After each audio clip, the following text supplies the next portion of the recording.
On the 14th of April, President Reagan gave the okay for direct action against military barracks, airfields, and terrorist training camps at Tripoli and Benghazi. The U.S. Sixth Fleet would be reinforced by Air Force F-111 strike aircraft flying from bases in the United Kingdom. At RAF Lakenheath, 24 F-111Fs of the 48th Tactical Fighter Wing rolled out of their shelters and began to take off at 1800 hours. They were supported by 4 EF-111 Raven electronic countermeasures aircraft from the 42nd Electronic Combat Squadron at Upper Heyford. Because both France and Spain refused to allow the aircraft to overfly their airspace, the flight path had to be routed over the sea. Meanwhile, the carrier groups also maneuvered into position for their own attacks. The F-111s used in the strike were all armed with the PAVE-TAC weapon system. This is a streamlined pod which rotates out from the aircraft's belly when in use. It contains sophisticated terrain-following radar, as well as infrared and laser target designators, which guide modern smart bombs accurately onto target. The bombs dropped on this mission were 2,000-pound Mark 84 Paveway laser-guided weapons and 500-pound Mark 82 Snake Eyes. In-flight refueling was accomplished in 4 stages on the outward journey and 2 on the return by KC-10 and KC-135 tankers from Fairford, Mildenhall, and NATO bases in Italy.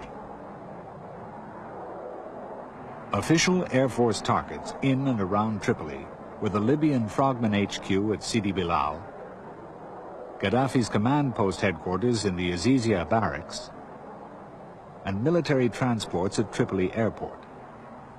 The Navy was tasked with striking an alternative command post at the Jamahiria barracks in Benghazi and the air defense base at Benina.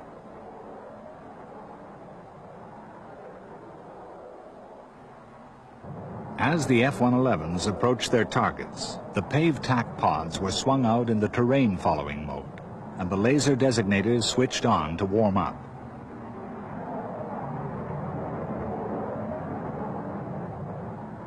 These sample infrared line scan images show first the approach to the coast. Next is the low-level bombing run on the Azizia barracks.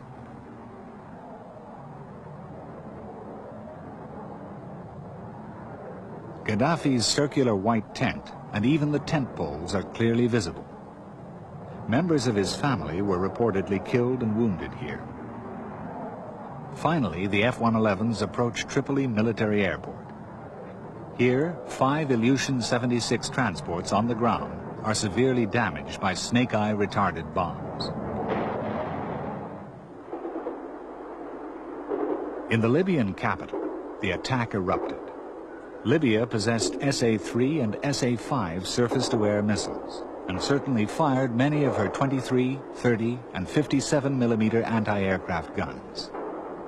Since the attack on Tripoli lasted only 11 minutes, and the defenses were not on alert, most of the fire loosed off by the defenders was certainly much too late, the gunners and rocket men actually firing wild. Despite the use of precision bombing methods, some weapons landed off target in a number of city areas.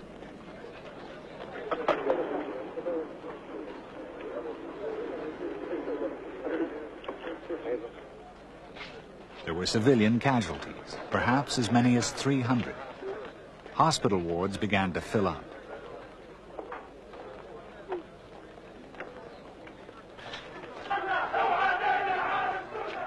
The exasperated Libyan militias vented their anger.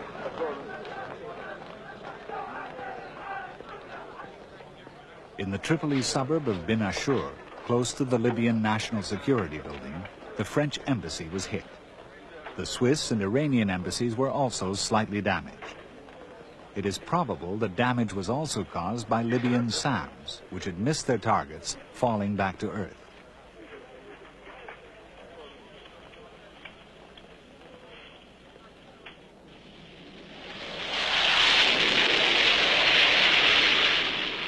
For the attack on Benghazi, the Navy's carriers Coral Sea and America launched 24 A-6 intruders.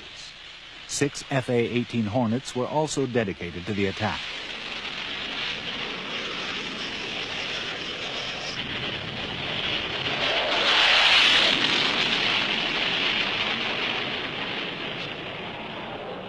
Main strike was provided by the intruders, mostly armed with 750-pound bombs.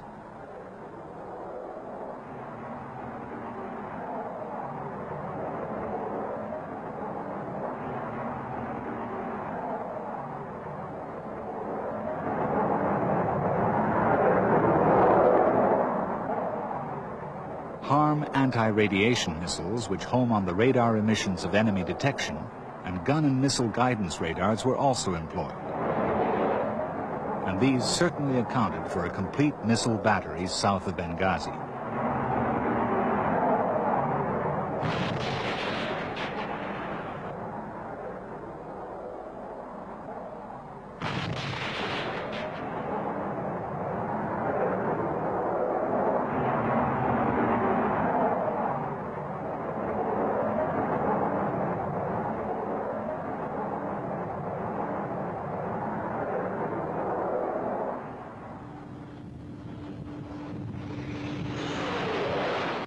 The strike against Benina probably prevented the Libyans from scrambling their potent Mirage F-1 and MiG-25 Foxbat interceptors before the U.S. aircraft had departed Libyan airspace.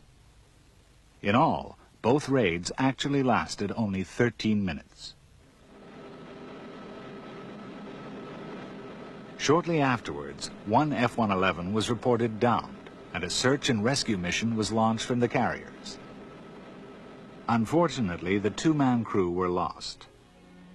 Major Fernando Ribas Dominici and Captain Paul Lawrence were subsequently awarded posthumous air medals. The remainder of the strike force returned safely to their bases, although one F-111 had to divert to Rota in Spain because of an overheating problem. The first F-111 touched down back at Lakenheath at 0630 hours the following morning. Mission accomplished. Later reconnaissance by high-flying SR-71 Blackbirds from Mildenhall confirmed the accuracy of the strike, performed at night after a grueling 6-hour flight.